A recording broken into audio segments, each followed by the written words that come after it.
ಗಂಗಾಂಗ ಸ್ನಾನವನ್ನು ಪೂರೈಸಿ ಗಂಗಾಂಗಗಳಿಗೆ ಬಂಗಾರದ ಆಭರಣವನ್ನು ಕೊಟ್ಟು ಅತಿ ವೈಭವದಿಂದ ಸಭಾಂಗಣವನ್ನು ಪ್ರವೇಶಿಸುತ್ತದೆ. ಸರ್ವಾಂಗ ಸುರಕ್ಷಣೆಯಿಂದ ಅಲೋಕಿತವಾದಂತಹ ಕಳಿಂಗ ದೇಶದ ಸಭೆಯನ್ನು ಕಳೆದಾಗ ಮನಸ್ಸಿಗೆ ಮಹಾದಾನಂದವಾಗಿ ಹೋಯಿತು. ಅದು ಪುರದ ಪರಿಗಣನೆಗಳನ್ನು ಎದ್ದು ನನಗೆ ನಮಸ್ಕರಿಸಿ ಜಯಘೋಷವನ್ನು ಮಾಡುತ್ತಾ ಇದ್ದಾರೆ. ತುಟಿಪಾಟಿಕೆಯು ನಮ್ಮ ಕುಲದ ಕೀರ್ತಿಯ ವಿಶೇಷತೆಯನ್ನು ಗುಣಗಾನ ಮಾಡುತ್ತಾ ಇದ್ದಾರೆ. ಮಂತ್ರಿ ಮಹೋದಯರು ತಮ್ಮ ತಮ್ಮ ಯೋಗ್ಯತವಾದಂತಹ ಆಸನದಲ್ಲಿ ಮಂಡಿಸಿದ್ದಾರೆ. ಬಿತ್ತಲು ಮಣಿಗಳನ್ನು ವಿಜೃಂಭಿಸಿದ್ದಾರೆ. ನಮ್ಮ ಸಭೆಯಲ್ಲಿ ಯಾವುದಕ್ಕೂ ಕುಂದುಕೊರತೆ ಇಲ್ಲ. ಪ್ರಜೆಗಳೆಲ್ಲರೂ ಉಂಡುಟ್ಟು ಸುಖವಾಗಿದ್ದಾರೆ. ಎಲ್ಲರೂ ಹಸನ್ಮುಖಿಗಳಾಗಿದ್ದಾರೆ ಎನ್ನುವುದಕ್ಕೆ ಕಾರಣ ಎಲ್ಲರ ಮುಖದಲ್ಲಿ ಮುಳುಗುವ ಮಂದಹಾಸ. ಕ್ಷಾಮ ರಾಮರಾಜಗಳ ಭಯ ರಾಷ್ಟ್ರಕ್ಕಿಲ್ಲ. ಅತಿವೃಷ್ಟಿ ಅನಾವೃಷ್ಟಿ ನಮ್ಮ ಊರಿನಲ್ಲಿ ಇಲ್ಲವೇ ಇಲ್ಲ. ಹಾಗಾಗಿ ಧರ್ಮ ಧರ್ಮ ಸಮನ್ವಯವಾದಂತಹ ದೃಷ್ಟಿಕೋನದಿಂದ ಎಲ್ಲರ ಮನಸ್ಥಿತಿಯನ್ನು ಆಳಿದ್ದೇನೆ ವಿನಃ ಉಳಿದು ಆಳಿದವನಲ್ಲವೇ ಅಲ್ಲ. ನನ್ನ ಯೋಗ್ಯತೆಯನ್ನು ಲೋಕಾಂತರಗಳಲ್ಲಿ ಪ್ರಕಟಿಸುವಲ್ಲಿ ನಮ್ಮವರು ಕಾರ್ಯಪ್ರವೃತ್ತರಾಗಿದ್ದಾರೆ. ಸರಿಯಾದ ಸಕಾಲದಲ್ಲಿ ಬೋಧಕವನ್ನ ಕೊಟ್ಟಿದ್ದೇವೆ. ವಿಶೇಷ ಏನು ಗೊತ್ತಾ? ಕಾಶಿಯಿಂದ ಲೇಖನವನ್ನು ಕೊಟ್ಟಿದ್ದಾರೆ. ಸಂದೇಶಕರು ಸೂಚನೆಯನ್ನು ಕೊಟ್ಟಿದ್ದಾರೆ. ಕಾಶಿ ಕ್ಷೇತ್ರವನ್ನು ಆಳುವವರಾದ ಪ್ರತಾಪದೇವ ತನ್ನ ಮಕ್ಕಳಾದ 3 ಹೆಣ್ಣು ಮಕ್ಕಳಿಗೆ ಜೀವನವನ್ನು ನಿಶ್ಚಯಿಸಿದ್ದಾರೆ. ಸಮರ ಭೂಮಿಕೆಯಲ್ಲಿ ಸಮಸ್ತ ತಪ್ಪನ್ನ ದೇಶದ ಅರಸುಗಳನ್ನು ಆಮಂತ್ರಿಸಿದಾಗಿ ಕಳಿಸಿಕೊಂಡಿದ್ದಾರೆ. ಸಮಸ್ತ ಸೇರುವ ಧಾರಣೀಶ್ವರರಿಗೆ ಹಣಿ ಹೋರಾಡಿ ವಿಜಯನಾಗುತ್ತಾರೋ ಅಂತವರಿಗೆ 3 ಮಕ್ಕಳನ್ನ ಕೊಟ್ಟು ಮದುವೆ ಮಾಡುತ್ತೇನೆ ಎಂಬುದು ಘೋಷಿಸಿದ್ದಾರೆ. ಆ ಕಾರ್ಯಕ್ರಮವನ್ನು ಗೌರವಯುತವಾಗಿ ಗೌರವಿಸಿ ಆಲಿಸಿ ಆ ಕಡೆ ಕರೆಸಿಕೊಟ್ಟಲಾಗಿದೆ.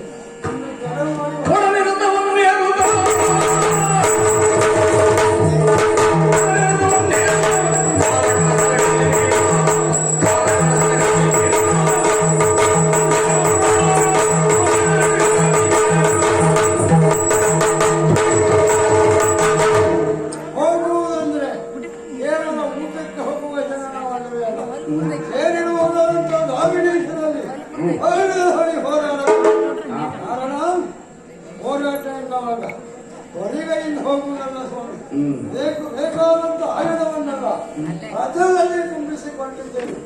ಅಷ್ಟು ಮಾತ್ರವಲ್ಲ, ಬಂಗಾರಮಯವಾದಂತ ಶೃಂಗಾರವಾದಂತ ರಥ ಸಜ್ಜಾಗಿ ನಿಂತಿದೆ. ಮಾಸಿಗೆ ಕಟ್ಕೊಂಡು ಹೋಗಬೇಕು, ಹೊರಗೆ ಹೋಗುವುದಲ್ಲ. ಸರಿಯಾಗಿ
ಕಾಶಿರಾಜನಿಂದ ಲೇಖನವೊಂದು ಬಂದಿದೆ. ವಿಕ್ರಮಕ್ಕೆ ಪಣ ಎಂಬುದಾಗಿ ಅವನ ತರುಣಿಯರಾದ ಹೆಣ್ಣು ಮಕ್ಕಳಾದ ಅಂಬಿಕೆ ಅಂಬಾಲಿಕೆಯರಿಗೆ ವಿವಾಹ ಮಹೋತ್ಸವವನ್ನು ಇಟ್ಕೊಂಡಿದ್ದ. ದುರಕ್ಕದಲ್ಲಿ ಗೆದ್ದವರಿಗೆ ತನ್ನ ಹೆಣ್ಣು ಮಕ್ಕಳನ್ನು ವಿವಾಹ ಮಾಡುವುದಾಗಿ ನಿಶ್ಚಯಿಸಿದ. ವಿಕ್ರಮಕ್ಕೆ ನಾವೇನು ಕಡಿಮೆ ಇದ್ದೀವ, ಹಣದಲ್ಲಿ ನಾವು ಯುದ್ಧದಲ್ಲಿ ಜಯಿಸಿನೇ ಬರುತ್ತಿರೋದು. ಹೆಣ್ಣು ಮಕ್ಕಳನ್ನ ಕಲ್ಯಾಣವಾಗಿ ಬರುವುದು, ಯುದ್ಧಕ್ಕೆ ಸನ್ನದ್ಧರಾಗಿ ಹೋಗುವುದು. ಇದು ಬರೀ ಲೇಖನ ಅಲ್ಲ, ಆಮಂತ್ರಣ ಒಂದು ಖಂಡಿತ ಆಯ್ತು. ಇದು ತಡ ಮಾಡೋದು ಸರಿಯೇ? ಕಾಶಿಜೇಶ್ವರತ್ತ ನಮ್ಮ ಪೈಡ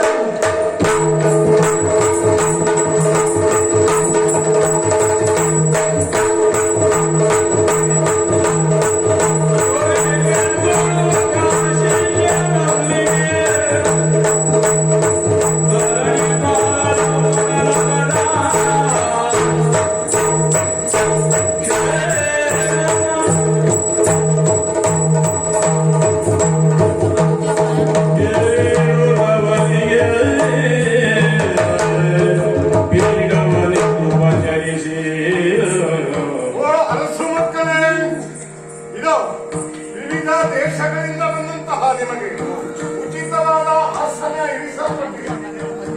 ಹಸಿವು ಕೃಷಿಗೆಬೇಕಾದಂತಹ ವ್ಯವಸ್ಥೆಯೂ ಆ ಕಡೆಯಲ್ಲಿದೆ. ನಿನ್ನ ಆಮಂತ್ರಣ ನಿರೀಕ್ಷೆ ಹೇಳಿ ಕೇಳಿ ನಮ್ಮ ಕುರಿತಾಗಿ ನಮ್ಮ ಯೋಗ್ಯತೆಯನ್ನು ಕುರಿತಲ್ಲೇ ಅರ್ಥವಿಸಿಕೊಂಡರೆ ಕ್ಷತ್ರಿಯ ಯೋಧರಲ್ಲಿ ಇಂತಿಂತವರೆಲ್ಲ ಸಮರ್ಥರಿದ್ದಾರೆ. ನನ್ನ ಮಕ್ಕಳ ಭವಿಷ್ಯವನ್ನು ರೂಪಿಸಿಕೊಳ್ಳುವ ಇಂತಹ ಸಮರ್ಥ ನಾವುಗಳಿಗೆಲ್ಲ ಲೇಖನ ಮುಟ್ಟಿಸಿದೆ ಇಲ್ಲ. ನಿನ್ನ ಆಮಂತ್ರಣಕ್ಕೆ ಹೋಗಿ ನಿನ್ನ ಸನ್ನಿಧಿಗೆ ಅಥವಾ ಪುಣ್ಯಕ್ಷೇತ್ರಗಳಂತೆ ಕಾಶಿಗೆ ನಾವು ತಲುಪಿದ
ನಿಮ್ಮ ಆಗಮನದಿಂದ ನಮ್ಮ ಮನಸ್ಸಿಗೆ ತುಂಬಾ ಸಂತೋಷವಾಗಿದೆ ಹಾಗೂ ಪ್ರಯಾಣ ಸುಖಕರವಾಗಿದೆ ಎನ್ನುವುದಾಗಿ ಭಾವಿಸುತ್ತಾ ಇದ್ದೇನೆ. ನಾವು ಕುಶಲಿಗರೇ ಸ್ವಾಮಿ.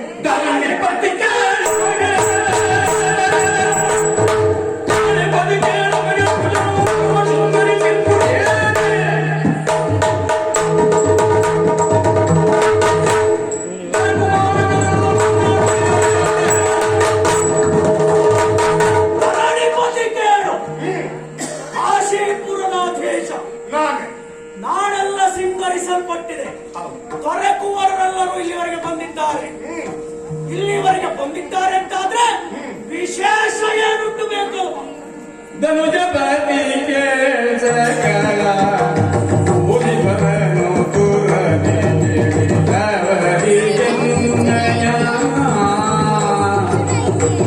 ಧನುಜಯಾರ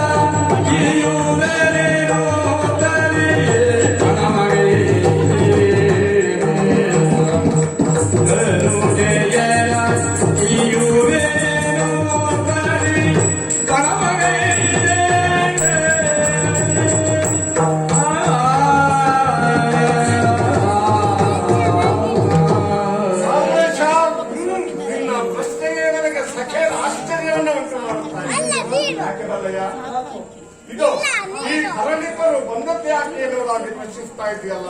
ಇದು ವಿಶೇಷ ಏನಲ್ಲ. ನನ್ನ ಮಕ್ಕಳಾದಂತ 3 ಹೆಣ್ಣು ಮಕ್ಕಳನ್ನ ಮದುವೆ ಮಾಡಿಕೊಡಬೇಕು ಎನ್ನುವುದಾಗಿ ನಿಶ್ಚಯಿಸಿರುವ ನಾನು ವಿಕ್ರಮವೇ ಹಣ ಎನ್ನುವುದಾಗಿ ನಿಶ್ಚಯಿಸಿ ಜಗತ್ತನ್ನು ಇರಬಹುದಾದಂತಹ ವೀರರನ್ನೆಲ್ಲ ಒಟ್ಟುಗೂಡಿಸಿ ಅವರನ್ನೆಲ್ಲ ಸ್ವಯಂವರ ವೇದಿಕೆಗೆ ಕರೆತಂದು ವಿಕ್ರಮಿಗಳು ಯಾರಿದ್ದಾರೆ ಎನ್ನುವುದನ್ನು ಪರಿಶೀಲಿಸಿ ಅವರೆಲ್ಲ ಇಲ್ಲಿವರೆಗೆ ಬಂದದ್ದಾದರೂ ಹೇಗೆ? ಆಮಂತ್ರಿತರಾಗಿ ಬಂದಿದ್ದಾರೆ.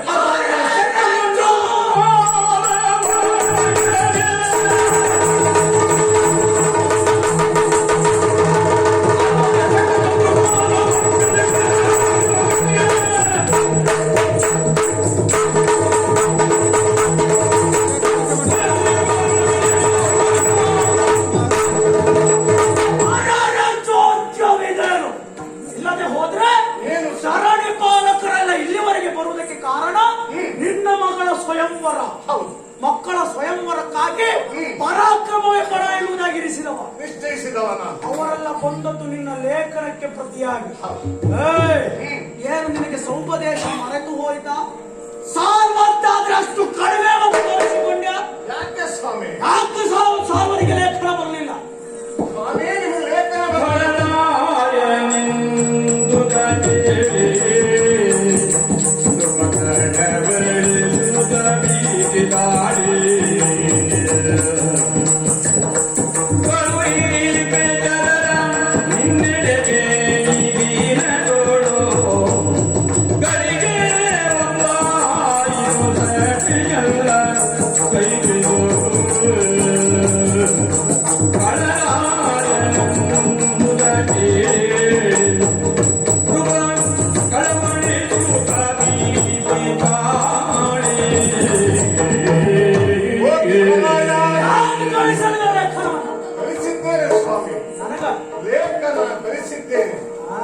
ಆದರೆ ನಿಮಗೆ ತಲುಪಲಿಲ್ಲ ಅಂತಾದ್ರೆ ಯಾಕೆ ತಲುಪಲಿಲ್ಲ? ನನಗೊಂದು ಸಂಶಯ ಬರ್ತಾ ಉಂಟು.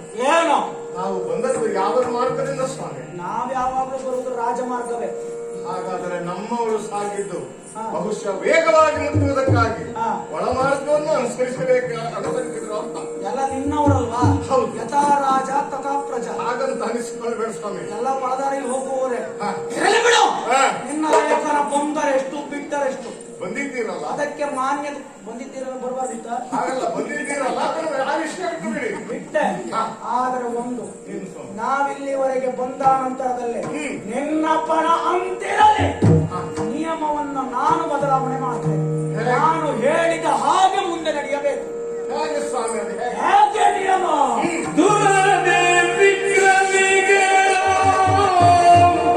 ನೋಡಿ ಒರೆಸುವುದೊಂದು ತೋರದೆ ವಿಕ್ರಮಿಗಳ ನೋಡಿ ಒರೆಸುವುದೊಂದು ಪರಮ ಸೌಂದರ್ಯಾತಿಶಯಕ್ಕೆ ಮೋಹಿಸುವುದೊಂದು ಪರಮ ಸೌಂದರ್ಯಾತಿಶಯಕ್ಕೆ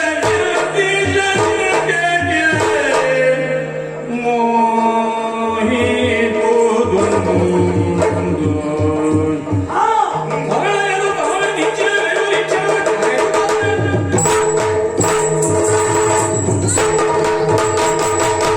ನಾವು ಬಂದ ನಂತರದಲ್ಲಿ ನಮ್ಮ ನಿಯಮದ ಪ್ರತಿಯಾಗಿ ನಡೆಯಬೇಕು.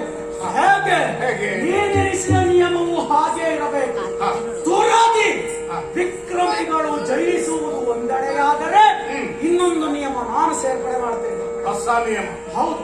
ಯಾವ ರೀತಿ? ಯಾವ ರೀತಿ? ಪರಮ ಸೌಂದರ್ಯಾತಿಶಯಕ್ಕೆ ಮೆಚ್ಚಿ ಹಾ, ಮೋಹಿಸುವುದು ಇನ್ನೊಂದು. ಹಾ, ಎರಡು ರೀತಿಯ ನಿಯಮಗಳು.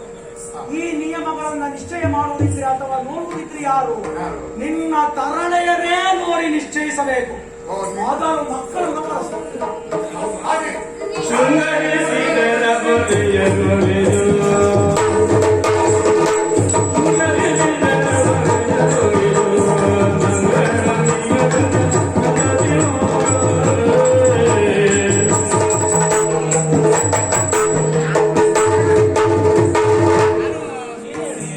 ಸ್ವಾಮಿ, ನೀವು ಹೇಳಿದಂತೆ ಹೆಣ್ಣು ಮಕ್ಕಳನ್ನ ಕರೆಸಿದ್ದೇನೆ. ಅರಸಕುಮಾರರೇ, ನಡೆದರೆ ನಿಮ್ಮ ಪ್ರಭಾವ.